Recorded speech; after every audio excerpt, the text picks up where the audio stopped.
Hi guys, welcome and welcome back to your channel. So today we are going to continue our life cycle of bryophyta topic, that is basically your reproduction. What we were doing reproduction topic of bryophyta, right? If you remember, we have already done about vegetative reproduction. And in introduction to reproduction, I have already told you that we have two kinds of reproduction. First one is asexual, and second one that we have is sexual. I have already told you, right? So basically we have already done about asexual, that is vegetative type, right. Plant category में हमें 3 type के reproduction देखने को मिलते हैं. पहला होता है ए सेक्शुअल, दूसरा sexual and third one is vegetative. So we have already done vegetative reproduction, and let me make you clear, this vegetative reproduction do comes under the category of asexual reproduction. Somewhere these are separately mentioned and somewhere these are given in a same category, so no need of getting confused. Okay, so today's section of video is about sexual reproduction that we haven't done yet. So today we are going to do this topic, right? Let's begin with today's content. Now talking about reproduction, we have already studied about it, so I don't think we need to be spending a lot of time on it, right? reproduction में types of reproduction की हम बात करें तो 3 type के होते हैं, vegetative, asexual and sexual. Basically vegetative की 13 टाइप की कैटेगरीज हमने ऑलरेडी डिस्कस कर ली हैं. वेजिटेटिव रिप्रोडक्शन की ये कैटेगरी सबसे इम्पॉर्टेंट है क्योंकि इसमें 13 टाइप्स दिए हुए हैं स्पेसिफिकली. किसके 13 टाइप्स दिए हुए हैं स्पेसिफिकली वेजिटेटिव रिप्रोडक्शन के. सो ये बहुत इम्पॉर्टेंट है. वैसे हमारे जो स्पोर फॉर्मेशन होता है वो एसेक्सुअल मोड से होता है और गैमीट फॉर्मेशन सेक्सुअल मोड से. यहाँ पर सिंपल वही चीज़ दी हुई है ऊपर वाले दोनों पैरा में. इस पैरा में यही इंपॉर्टेंट चीज़ बताई हुई है. Just to in case tell you about the notes, you can copy down these points extremely and as it is in your point or your notes. Nothing else you need to write down, right? Okay. So vegetative reproduction के बारे में बात करते हैं. हम already discuss कर चुके हैं कि इसमें एकाइनेट्स जो होते हैं वो एल्गे में एब्सेंट होते हैं. बट वेजिटेटिव बहुत इम्पॉर्टेंट होता है क्योंकि इसमें एक स्पेशल कैरेक्टर दिया होता है. किसका? प्लांट किंगडम ब्रायोफाइटा का गैमेकप्स. या गैमेकप्स जो होते हैं वो एक कैरेक्टरिस्टिक फीचर है ब्रायोफाइट्स का. अगर किसी भी प्लांट में ये गैमेकप स्ट्रक्चर प्रेजेंट है तो वो देखा जाता है कि वो ब्रायोफाइट किंगडम से बिलोंग करता है या नहीं करता. तो एक ये इम्पॉर्टेंट पॉइंट है, राइट. इसके बाद एसेक्सुअल रिप्रोडक्शन में मैं बताती हूँ कि स्पोरोगोनियम एक स्ट्रक्चर होता है जहाँ पर हमारा स्पोरोजेनस सेल्स प्रेजेंट होती हैं. ठीक है. स्पोरोजेनेस बेसिकली अगर मैं आपको एक्सप्लेन करने के पॉइंट ऑफ व्यू से देखूं तो मैं यहाँ पे एक स्ट्रक्चर टाइप का थिंग ड्रॉ कर रही हूँ, उससे आपको समझ में आएगा. ठीक है. बेसिकली मैंने कहा कि एक ये स्पोरोगोनियम होता है, तो ये जो सर्कुलर स्ट्रक्चर दिख रहा है ये स्पोरोगोनियम है. इसके अंदर यहाँ पर एक स्पोरोजेनस सेल प्रेजेंट होती है और उसके सराउंड में हमें मिलती हैं स्टेराइल सेल्स. ये जो छोटे छोटे पॉइंट्स हैं ये ग्रीन कलर के, ये स्टेराइल सेल्स हैं. बेसिकली स्टेराइल की मीनिंग आई थिंक कि सबको पता होगी. स्टेराइल का मतलब क्या होता है? स्टेराइल ऐसी सेल्स होती हैं जो कि कभी रिप्रोड्यूस नहीं कर सकती हैं. तो ये क्या है? स्टेराइल सेल्स है. सॉरी, बेसिकली मैं पहले आपको फंक्शन बता दूँ यहाँ पे पैराग्राफ से, then we will write down. Basically जब ये क्या होता है कि ये हमारी कौन सी सेल्स हैं? ये स्टेराइल सेल हैं. ठीक है. स्टेराइल सेल्स हैं और ये हमारा क्या है? मदर सेल होता है. पोलन मदर सेल होता है या फिर आप स्पोर मदर सेल बोल सकते हो. ठीक है.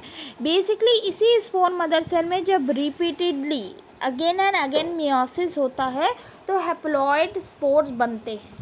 तो ये एक स्पोरोगोनियम का बेसिक स्ट्रक्चर है. मैं एक डायग्राम वाला वीडियो आपके लिए अपलोड कर दूँगी चैनल पे, जहाँ पर आपको इम्पॉर्टेंट सारे डायग्राम्स मिल जाएंगे कि जो कि नेसेसरी हैं कि आपको आने चाहिए, because they will help you write down in your examination copy, right. तो सेक्सुअल रिप्रोडक्शन में बस यही दिया है कि एक मैच्योर्ड स्पोरोगोनियम होता है जिसमें कि हमारा क्या है कि जो स्पोरोजेनस सेल होते हैं उसके सराउंडिंग में स्टेराइल सेल्स होती हैं, और ये जो स्पोरोजेनस सेल होता है वो कंटिन्यूसली डिवीजन करता है जिससे कि स्पोर मदर सेल बनती है, और लगातार मियोसिस की वजह से स्पोर मदर सेल में हैप्लोइड नंबर के स्पोर्स बनते हैं। तो ये एसेक्सुअल रिप्रोडक्शन हो गया। सो बेसिकली जो सेक्सुअल रिप्रोडक्शन होता है वो ओगेमस टाइप होता है। कैसा होता है? ओगेमस टाइप्स होता है। और जो हमारे गैमीट्स होते हैं वो हमारे कहाँ बनते हैं? मल्टी सेलुलर सेक्स ऑर्गन्स में बनते हैं। मतलब जो सेक्स ऑर्गन होते हैं वो मल्टी सेलुलर स्ट्रक्चर के होते हैं। ठीक है, नेक्स्ट पॉइंट है यहाँ पर कि जो मेल गैमीट होता है वो मोटाइल और स्मॉल होता है एज़ कम्पेयर टू फीमेल, जो कि लार्ज और नॉन मोटाइल होती है। तो ये कंडीशन जो यहाँ पर दी हुई है बेसिकली, ठीक है, यहाँ पर जो ये कंडीशन दी हुई है फीमेल गैमीट और वो मोटाइल नॉन मोटाइल वाली, बेसिकली वो आपको याद रखनी है, क्योंकि वो एग्जैक्टली वही कंडीशन है जो फीमेल हैप्लॉइड फीमेल में होती है, यानी कि जो कि हमारे अंदर यानी कि मैमल्स में होती हैं। ठीक है, तो ये एक इम्पॉर्टेंट पॉइंट है। अपार्ट फ्रॉम दिस, इसमें जो सेक्स ऑर्गन्स होते हैं उनके नाम याद होना बहुत इंपॉर्टेंट है guys, because they play very important role in it. Likewise I tell you कि जो सेक्स ऑर्गन्स होते हैं उसमें एक एंथरीडिया होता है और एक आगोनिया होता है। पहला ही वीडियो जो था उसमें मैंने आपको बता दिया था कि हम आगोनिया के बारे में पढ़ेंगे, जो कि एक फीमेल रिप्रोडक्टिव स्ट्रक्चर है। तो आगोनिया यहाँ पर फीमेल रिप्रोडक्टिव स्ट्रक्चर है, और आर्थरीडिया जो है वो मेल रिप्रोडक्टिव ऑर्गन है।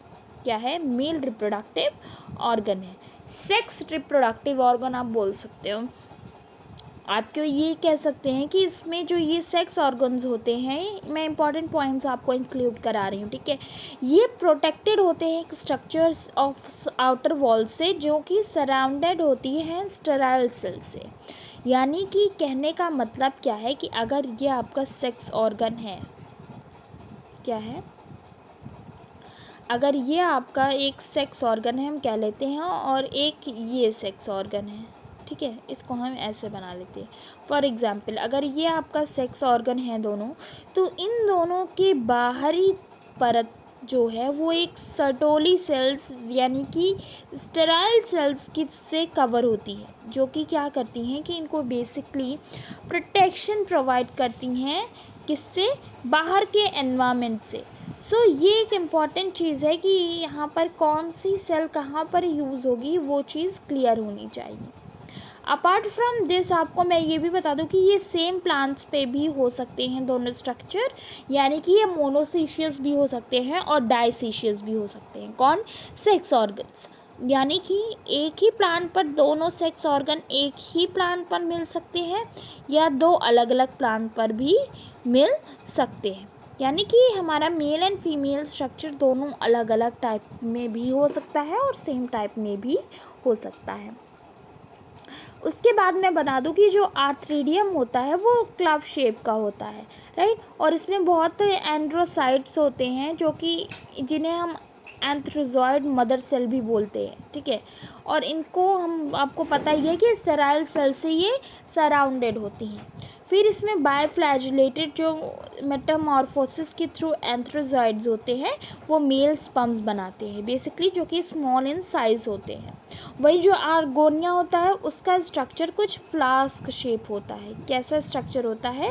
Flask shape. कुछ मैं इस तरीके से कहूँ तो इस तरीके का कुछ स्ट्रक्चर होता है, और यहाँ पर नीचे इस एरिया को वेंटर कहते हैं, इस एरिया को नेक कहते हैं। बेसिकली क्या होता है कि ये जो नेक पोर्शन होता है ये बहुत ही इम्पॉर्टेंट पार्ट होता है, क्योंकि ये जो एक्सियल रो टाइप का स्ट्रक्चर होता है वो क्या है कि यहाँ पर नेक में कैनाल सेल्स होती हैं, और ये कैनाल सेल्स रोल प्रोटेक्शन करती हैं अंदर के एग के लिए, जो कि यहाँ पर सेंट्रल पार्ट में आगोनिया के प्रेजेंट होता है। तो ये सारे इंपॉर्टेंट पॉइंट्स थे आपके सेक्सुअल रिप्रोडक्शन से रिलेटेड। ज़्यादा कुछ कॉम्प्लिकेटेड नहीं है, बहुत सिंपल पॉइंट्स हैं जो कि इंक्लूड किए जा सकते हैं। नॉर्मली एसेक्सुअल टाइप से आप एक आँख लेकर आप इसको पढ़ सकते हो। फर्टिलाइजेशन की बात करें कि अगर दो गैमीट्स हमने पढ़ लिए, गैमीट ए जो कि एक मेल था और गैमीट बी, अगर ये दोनों फर्टिलाइज नहीं होंगे तो सेक्सुअल रिप्रोडक्शन नहीं हो पाएगा। तो सेक्सुअल रिप्रोडक्शन को करवाने के लिए इन दोनों का फर्टिलाइज होना बहुत इम्पॉर्टेंट है। तो उस चीज़ को कंप्रोमाइज़ करते हुए यहाँ पर हमें ये मैंने बताया था कि ये ब्रायोफाइटिक जो प्लांट्स होते हैं उन्हें एम्फीबियंस ऑफ प्लांट किंगडम क्यों कहा जाता है। बेसिकली इसलिए कहा जाता है एम्फीबियंस ऑफ प्लांट किंगडम क्योंकि इन्हें फर्टिलाइजेशन के लिए किसकी नीड होती है, H2O की। H2O क्या है, वाटर, ठीक है। तो H2O की नीड होती है, इन्हें वाटर की नीड होती है। और जो एंथ्रीडियम के जो ऊपर आपको क्या है कि स्टेराइल सेल्स की लेयर होती है वो ब्रेक हो जाती है और उससे स्पर्म बाहर निकल आते हैं, ठीक है। स्पर्म आपके फ्लैजिलेटेड और मूवेबल होते हैं, मोटाइल होते हैं, तो वो स्विम करके हमारा पानी में स्विम करके पहुंचते हैं कहाँ पे, जो आर्गोनियम का नेक होता है वहाँ पर पहुँचते हैं।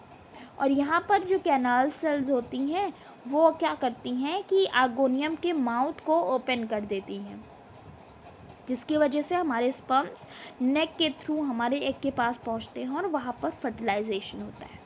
इन सारी चीज़ों को अगर मैं छोटे से पॉइंट्स में डायग्रामेटिक मैनर में आपको समझाऊँ तो कुछ इस तरीके से होता है कि आप कह लो ये आपका सिलेंडर लाइक स्ट्रक्चर जो मैं बना रही हूँ यहाँ पे, ये एंथ्रोजोइड है।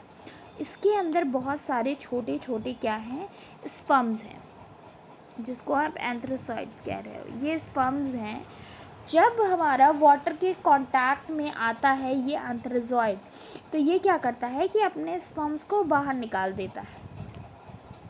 जैसे ही वो वाटर करंट के थ्रू उसके स्पर्म्स जो हैं वो फ्लो करके एक नीडेड, ये वाटर करंट है और ये हमारे जो पर्पल कलर से दिख रहे हैं वो स्पर्म्स हैं, तो वो फ्लो करके वहाँ पर पहुँचेगा, ठीक है।